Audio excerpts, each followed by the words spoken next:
To Iron Suits, where strength wears the crown. This show isn't for the soft, it's for the forged. Men who command boardrooms and war rooms alike and carve out a six-pack that proves it. That's you. Welcome to the table. I'm Marwan, fitness coach to high-performing entrepreneurs and business leaders who want elite bodies without sacrificing business or family life. Guys, welcome. I'm very excited for the show. This show has been 2 years and 2 years too late, I should say. I went to a mastermind in May 2023, and one of the speakers, make sure the mic is on, said that everybody should be having a podcast, should be using the podcast to share their story. And so I got home all excited, looked into all the gadgets and everything else.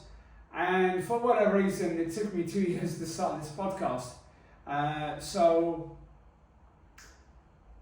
better than later than ever, as they say, right? So this episode is going to be about how we can navigate travel, right? Staying ripped whilst traveling. That includes holidays, and also includes business travel. Right? So most men go into travel with two mindsets. It's either screw it, I'll eat whatever I want and I'll fix it when I'm home, or I'll just try and hold it together and hope that I don't gain too much. Both are weak, both kill momentum, and both leave you in the same cycle of progress, setback, and frustration. Because the truth is, guys, travel, whether it's business or family holiday, it's not the problem. It's the lack of a system. And I've been guilty of the two stories, right? Screw it, I'll eat whatever I want, or I'll just try and hold it together and hope I don't gain too much. Lately, I've leaned towards, right, I have a system, I know what I'm doing. I've just come back from Marbella, where I've been for 2 weeks. We came back on Monday. And I'm in the middle of a fat loss phase at the moment, and I'm down something like, is it two or three pounds? 2 or 3 pounds. Actually, my fat loss is not being reflected on the scale, but visually, my pictures look incredible. For those of you guys that are following me on Facebook, you can see my progress every Friday, and you can see how I'm losing weight, and definition is coming every single week. It's becoming more and more apparent. So I think by the end of next week or the week after, it's going to be about 4 months in a fat loss phase. It'll be around about 4 months, which is not bad actually. Last time I did that, it took me well over 6 months, and I didn't lose as much as I wanted either. It got to a stage whereby my body is had enough. I looked okay, but not to how I want to look. But it's just my body decided that, okay, this is it's too much. All right, so let's making sure the mic is on. So I'm going to give you guys a story. I've told you guys about Marbella now. So I've been on business trips where I've been trying to lose weight, trying to lose fat, and a fat loss phase. I went to Toronto. I was on 1,850 calories, believe it or not. And that was really hard to try and stay within my calories, right? I still had the strategies, but Toronto's not America, where you can just go whatever you want and find more choices.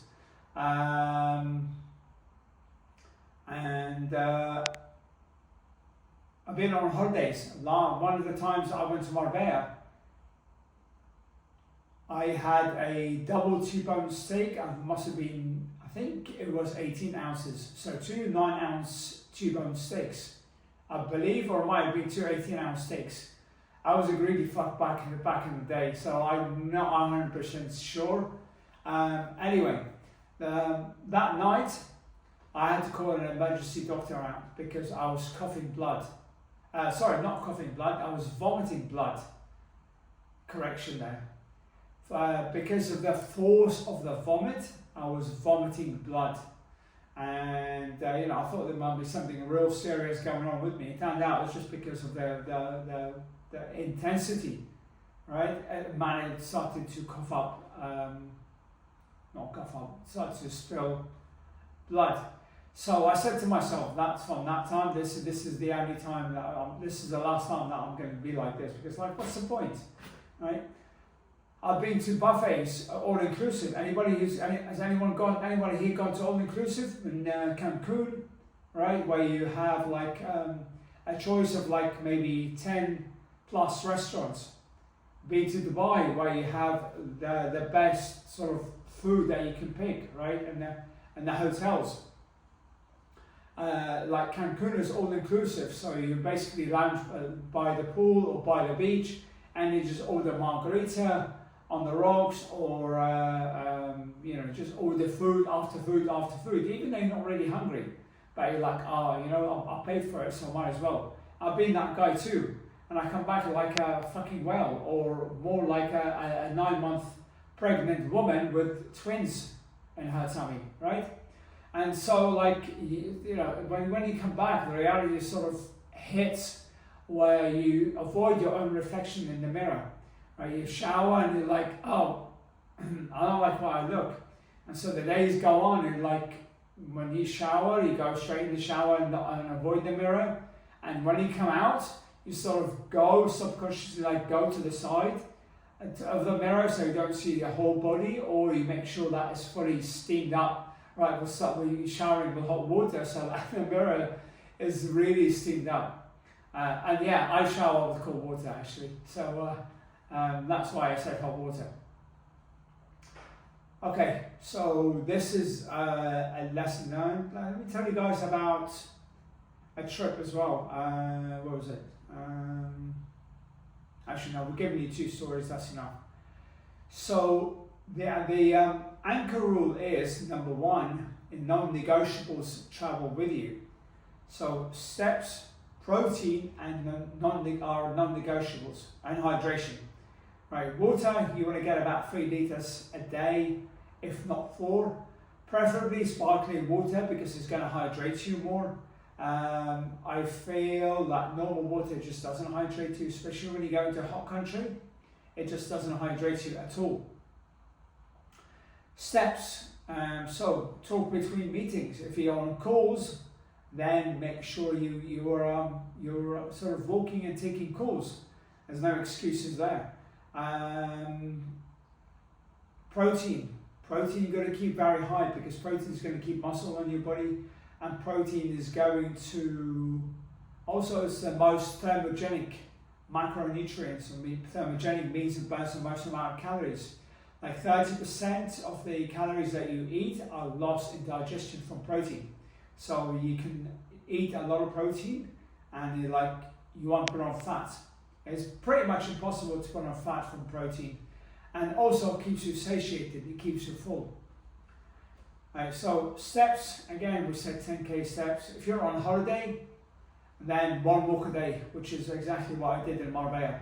1 walk a day with my son. We did like half an hour or 45 minutes or an hour, whatever it was, right, in the morning. And then we'll just be active throughout the rest of the day. And I managed to get a minimum of 17,000 steps every single day without really trying. Like, I was with my family throughout the whole day, even though I was working and I was going to the gym and getting my steps in, you know. And so we would like go to the beach maybe and walk around on the beach on the promenade. Maybe we'll go to Marbella beach and we'll just like, you know, go at night and just walk around and see the tourists and the locals walking past. Maybe we'll go to Puerto Banús as well and just walk around over there.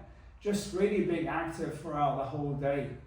Let me go tell you about another story. Me and Hiba my wife went to Barcelona a few years ago. We left the kids with my with my parents, and it was a short trip, only 3-4 days. I didn't track my steps back then, but we were walking every single day, like pretty much everywhere.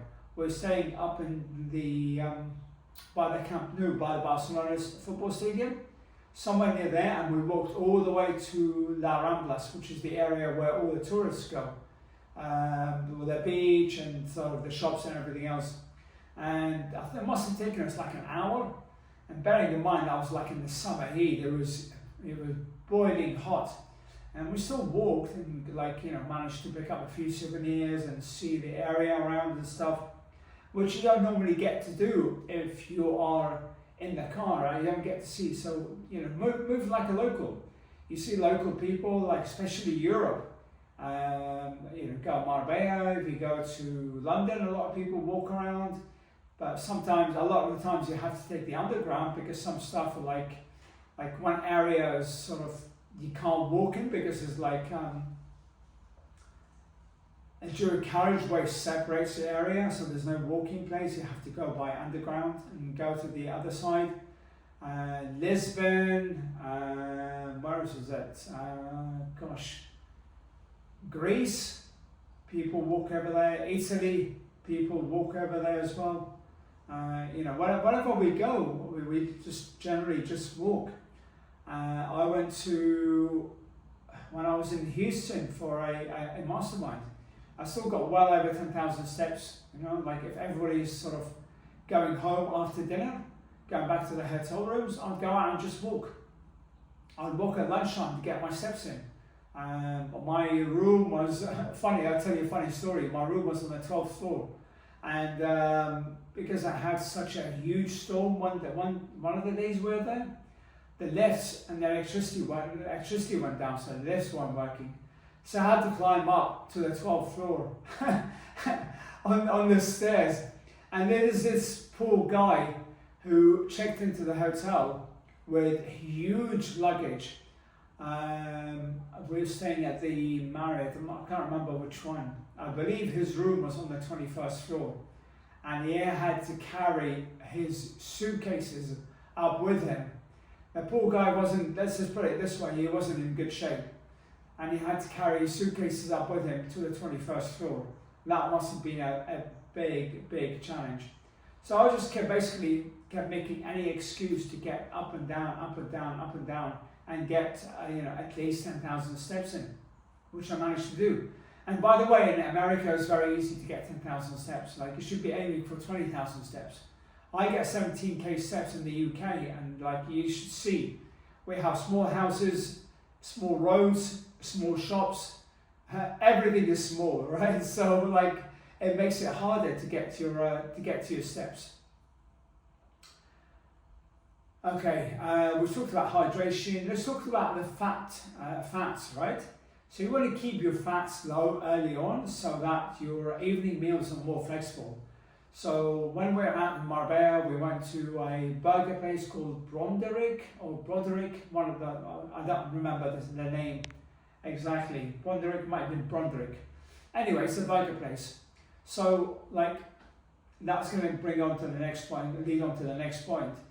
So I don't know how many calories the burger is, right? It could be 700, it could be 1,000. I'm on 2,300 calories. So, okay, what do?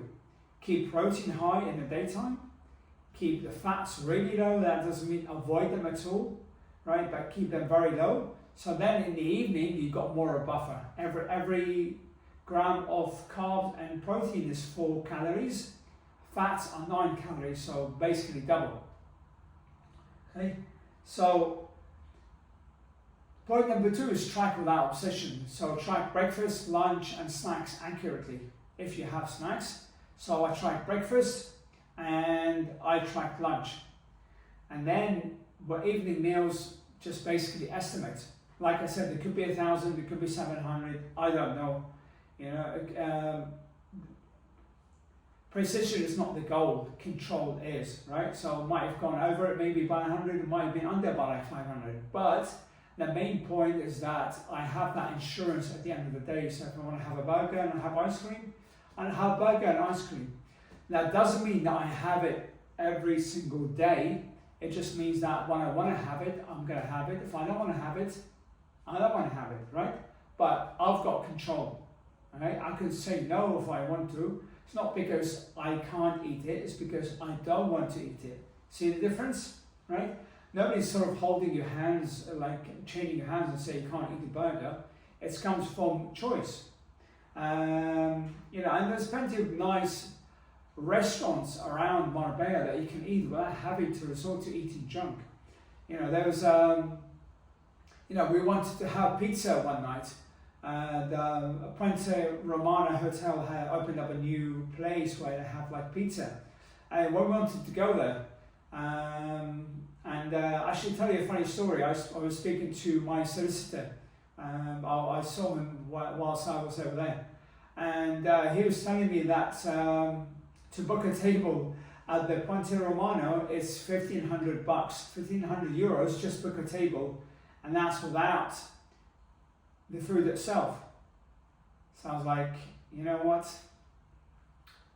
It's not worth it. And it wasn't worth it. And also, they didn't have a place available. Even if it was, they didn't have the day that we wanted to go. I thought I'd just call up and see what, you know, what sort of the availability. I didn't have anything until 1:30 in the morning. It's like, fuck that, I'm not eating pizza at 1:30 in the morning. But the idea is that you can have something, right, whilst you can eat whatever you want and still have fun. Like, I don't want to be the guy who goes into a restaurant and like sits around the table watching everybody eat. I did that plenty of times before where I wouldn't eat anything if it wasn't on my plan. Like if I didn't have chicken breast or broccoli, I wouldn't eat. And that's like not a position to be in at all. It was like an all or nothing. And just like nobody, how should I say, like eat. Guess how many times I got invited out? Not many. Right, people are like, oh, this guy's not going to eat, so it's not going to be fun. And I didn't like it either because I didn't feel, like I felt trapped inside, but I didn't know how to get out of it. Now I've got a system, it's easier, right? Okay, so it's a bit like managing cash flow in business, right? You don't track every penny, but you monitor the big moves so that you never go bankrupt. Another way to think of it is like maintaining your budget. So if you blow your budget early, then you have no money to spend, or you go into overdraft or you have to get a loan. So with regards to your calories, you blow your calorie budget early with fats and everything, then you end up spilling over into your fat stores. That's your overdraft. All right, number 3 is training whilst traveling. So typically I go into the gym when I travel. I always get a membership at the gym, whether it's 3 days, 4 days, or 2 weeks, which is what I did in Marbella. You know, I trained at Elements, which is like an outdoor gym. So actually, I say outdoor gym. It's got an outdoor area and it's got a sort of, but the main gym is like a huge roof above, almost like a church kind of thing. I'm not sure if it was a church, like the type of roofs you see on a church. There's like holes in the top where you see sunlight coming in. It's really nice, actually, nice setup, quite spacious. They got really cool dumbbells, so Watson dumbbells, where they go up, like the steel dumbbells, they go up from I think 1 or 2 kilograms, half a kilogram increments all the way to 80, I believe 80 or maybe even 100 kilograms. So it's like pretty cool, very good for progressive overload. Like if I'm on business meetings and I'm staying in a hotel, I'll get a workout in the hotel gym. But then if I get the chance to go and train at another gym, I'll go and train afterwards for definite. So I'll be with everybody first and train in a hotel gym, or just like, it's not really, I wouldn't really call it a workout. But then after the meeting is finished, then I'll go and train at a proper gym just to keep the flow going. The only time I didn't manage that is when I went to Toronto. I just couldn't because I was having to walk 35 minutes to get to my train, and by the time that we finished, it was another 45 minutes from 6 o'clock by the time we finished. So 7 o'clock, and to go back to where I was staying at my mother-in-law's, and another sort of hour's travel. So basically 2 hours travel in the morning, hours travel at night. It was like impossible, and I was only there for like 3 days. So that's the only time that I couldn't really train. So you're going to train a minimum of 3 to 4 sessions a week. I've got my own coach, so basically if I don't have any sort of equipment that are on my plan, I get hold of my coach and say, look, this is my equipment, how can we modify it? And we do the same thing with our clients as well. Okay, but you're basically focusing on stimulation, not exhaustion. So you're not there to hit a PR. Actually, I'll tell a lie. One time I went to Alpha Lead when I went to Houston, and I managed to hit a PR on deadlift. I don't know how, don't ask me how. It must have been like the kind of the cortisol, the stress from the travel and the whole environment where it was just like almost like a disco-like environment in there. And seeing all these guys and girls in like incredible shape just sort of pushes you to try really hard. So maybe that has sort of like, the extra sort of push that I needed. So basically you want to train to build muscle, and also that's going to give you the mindset of like, okay, I've trained now, so it means that I can't just go out. Or when you train, everything else becomes easier, right? So you sleep better, you make better decisions around food.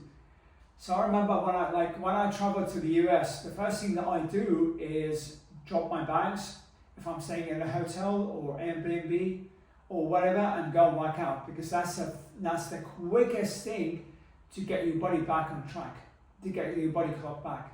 And bearing in mind, travel for me from the UK to any US airport is a minimum of 8 hours. Like Nashville is 10 hours, New York I believe is 8, Florida 8, 9 hours, Nashville 10 hours, Houston 10, Cancun 10, Vegas 12, LA 12, Vegas 13, Arizona is about 13 hours, and it's like very, very, very long. But we get there like evening time, 6, 7 o'clock. So the best thing to do is just go out and just work out and do the best, and get your body back on track, because then you make better decisions. Otherwise, you're just going to like be dehydrated, tired, cranky. You're just going to go for the nearest thing you find. There's just going to be shit food, right? Whether it's Domino's, Chick-fil-A, or any of that. I even managed training whilst I was in Arizona back in November. There was like 20 people in there. I still managed to go and train, find an hour to train, even though there was 20 people. So I'm going in the morning, train, come back, and just be with everyone. We're staying at this big villa. Okay, right, so think of training as keeping the pilot light on. It doesn't take much, but it keeps fire ready for when it matters, okay? And also the environment is going to play a big part. Like, you're going to see people training and you're going to want to be part of them too. Like, there's some incredible people, incredible bodies with people in Marbella, people are training out shirtless. And I was like, fuck yeah, you want to be in good shape. You want to be like these guys because they push you on. There's some guys who are clearly ready to step on stage. And that makes you want to go even harder. All right, so we got point number 4, which is food flexibility. Airbnb or kitchen, you've got control. Hotel, prep or delivery for high protein meals. Lead with protein, fill with vegetables, and add carbs last. So build your plate like a pyramid. Protein is like the foundation, vegetables the walls, and carbs just the topping. Did I mention about, I did mention about the time to go on a buffet. Yeah, this is the best thing to do when you go to a buffet. Is actually start with the vegetables. You go and eat your vegetables, go and fill your plate with vegetables, come back, eat your plate, go and fill up with protein, come back, eat the protein, then go and fill up with carbs, and repeat. And what you'll find is you'll still feel full, you'll eat a heck of a lot, but you won't like overindulge because you've got this protein and vegetables which are going to slow down your digestion and keep you full. Okay, and finally number 5 is mindset shift. Mindset shift. So stop thinking I'll get back on track when I'm home. That's just weak. right? Travel is a proving ground. Discipline is portable. A king doesn't stop being a king when he leaves his castle. And the same with you. Your standards don't vanish because the environment changes. Like guys, this is the biggest thing that I see with everyone, right? The number of people that I take on, number of clients that come to me and they're like, oh, you know, like they'll give me an excuse of I can't because I'm traveling tomorrow or I'm traveling here and my schedule is things I can't do this now. Like you just need the system, right? You don't need, like your business doesn't go downhill because you're not in the office for like a few days, right? And same thing with your body, you just need the system. If this episode helped you, share it with another business owner who's who's heading on a trip soon. And if you want more strategies like this every week, hit subscribe. Again, this is not about perfection, it's about being the man who returns from every trip sharper, leaner, and more confident than when he left. Alright guys, we'll speak to you soon.